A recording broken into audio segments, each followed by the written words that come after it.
दोस्तों देखिए, इस समय हम जूना अखाड़े में हैं और जूना अखाड़ा झूसी की तरफ सेक्टर 20 में है। कहा जाता है कि हिंदू संतों के जो मूलतः श्री पंचदशनाम जूना अखाड़ा सहित यहाँ पे 13 अखाड़े हैं टोटल, जो कि इस समय यहाँ पे आए हुए। जूना अखाड़े के अधिकतर साधु नागा साधु हैं और इस अखाड़े की स्थापना 1145 में उत्तराखंड के कर्णप्रयाग में हुई थी। पहला मठ स्थापित हुआ था वहाँ पे, और इसे पहले जो है वो भैरव अखाड़ा भी कहा जाता था, जो कि वर्तमान में अब जूना अखाड़े के नाम से जाना जाता है। हेलो दोस्तों, देखिए, अगर आप महाकुंभ में सिर्फ अखाड़ा घूमना चाहते हैं और देखना चाहते हैं कि कौन कौन से अखाड़े हैं और किधर साइड हैं, तो आपको संगम की तरफ से झूसी की तरफ आना पड़ेगा, क्योंकि सारे अखाड़े झूसी की तरफ ही हैं। तो अगर आप झूसी की तरफ आएंगे तो वहाँ पे आपको जो भी अखाड़े और सारे नागा साधु जिनके दर्शन करना चाहते हैं वो सब कुछ आपको इधर ही दिखेगा। देखिए, जूना अखाड़े में अभी हम पहुँच गए हैं और यहाँ पे भी बहुत सारे नागा साधु बैठे हुए हैं और यहाँ पे रुद्राक्ष वाले बाबा आपको दिखेंगे। इसके अलावा भी बहुत सारे साधु लोग हैं। मैं सबको बहुत क्लोज करके दिखाऊंगी, लेकिन मैं किसी के पास नहीं जाऊंगी, क्योंकि नागा साधु लोगों के पास वैसे भी कहते हैं महिलाओं को नहीं जाना चाहिए। बट आजकल तो हम देखते हैं सारी महिलाएं जा जाके उनके पास बैठ रही हैं, लेकिन ऐसा होना नहीं चाहिए। तो हम आपको दिखाते हैं जो कौन कौन से यहाँ पे नागा साधु हैं। गाइस, नागा साधु जो होते हैं ना, वो ज़्यादातर ये कुंभ और महाकुंभ में ही दिखते हैं। वैसे तो ये लोग दिखते ही नहीं हैं। और इनकी दिनचर्या क्या होती है, ये लोग वस्त्र पहनते हैं या नहीं पहनते हैं, तो ये सब चीज़ों की जिज्ञासा बहुत होती है लोगों को।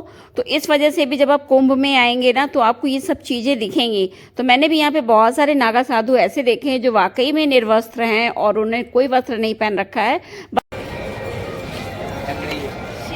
और हर नागा साधु के सामने एक हवन कुंड है, जिसमें वो कुछ ना कुछ अपनी तपस्या करते हैं या अपनी साधना में रहते हैं।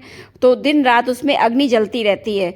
इसके अलावा ठंड बहुत ज़्यादा है। इसमें ठंड से बचने के लिए सभी लोग लकड़ी जला जला के भी बैठे हुए हैं।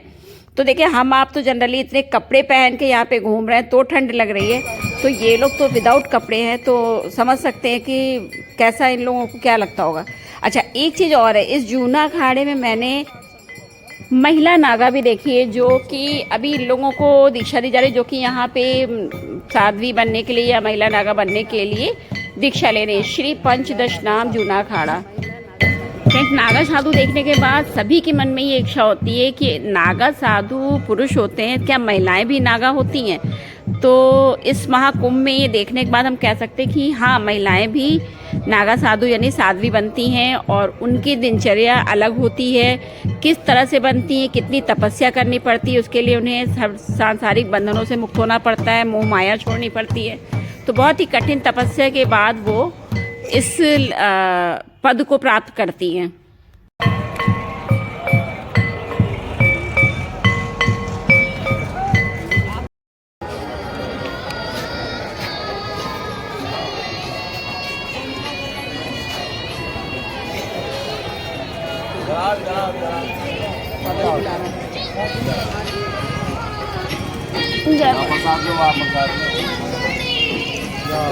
शादी करती जाओ। 12 साल में आए हम। जय बाबा। देखिए, बाबा जी ने प्रसाद भी दिया मुझको, दे रहे। कहते हैं कि जूना अखाड़ा में नागाओं की संख्या सबसे ज़्यादा है, यानी कि इस अखाड़े में सबसे ज़्यादा नागा साधु आपको देखने को मिलेंगे। और इस वर्ष भी महाकुंभ में भी बहुत सारे लोगों ने यहाँ पे दीक्षा प्राप्त की है। तो आइए, हम जैसे से चलेंगे हम आपको दिखाते हैं कि यहाँ पे कौन कौन से नागा साधु हैं।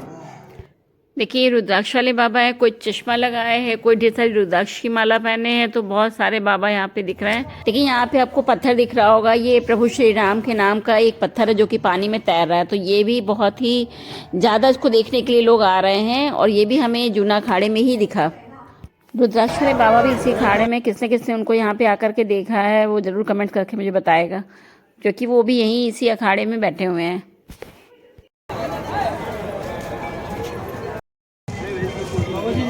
इधर आ जाओ, इधर से आ जाओ।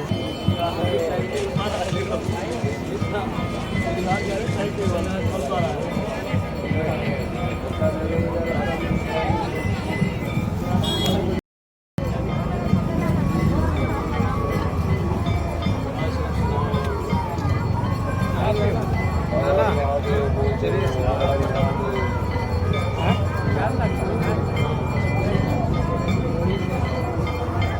देखिए, इन सभी अखाड़ों का नगर प्रवेश जो है वो ना महाकुंभ शुरू होने से पूर्व हुआ था। वैसे तो 13 अखाड़े हैं, लेकिन सबसे पहले नगर प्रवेश जो है ना श्री पंचदशनाम जूना अखाड़े का हुआ था। बहुत ही दिव्य और भव्य रूप में इनका प्रवेश हुआ। और दोस्तों जो भी मार्ग से इन अखाड़ों की पेशवाई होनी थी, उन मार्गों को भी इतनी खूबसूरत तरीके से बना दिया गया था कि ताकि इन लोगों को कोई भी दिक्कत या तकलीफ ना हो।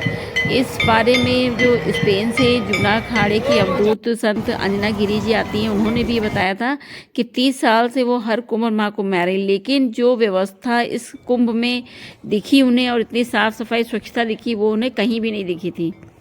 और अभी जो हम आ गए यहाँ पे दोस्तों, यहाँ पे जूना अखाड़े के महामंडलेश्वर जी हैं, तो मैं भी अंदर जाती हूँ, देखती हूँ शायद मेरी भी मुलाकात उनसे हो जाए, क्योंकि वो अभी अंदर हैं और लोग उनसे मिलने के लिए अंदर जा रहे हैं।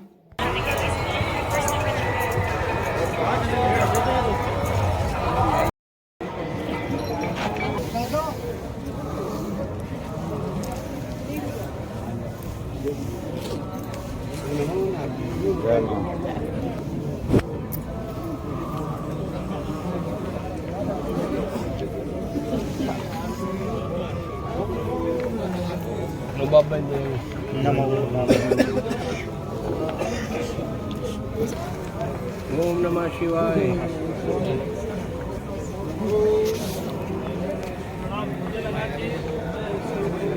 मेरी भी मुलाकात देखिए इनसे हो गई है। और मेरा ये वीडियो आप लोगों को पसंद आया तो please like share and comment ज़रूर करिएगा कि जूना अखाड़े के जो भी नागा साधु हैं उनके प्रति आप लोगों को यहाँ पे आने के बाद कैसा लगा, और आप लोग भी आए तो उनसे मुलाकात हुई या नहीं हुई, कमेंट्स करके ज़रूर बताइएगा। और नए वीडियो में फिर आप लोगों से मुलाकात होगी। जय माँ गंगे, जय त्रिवेणी।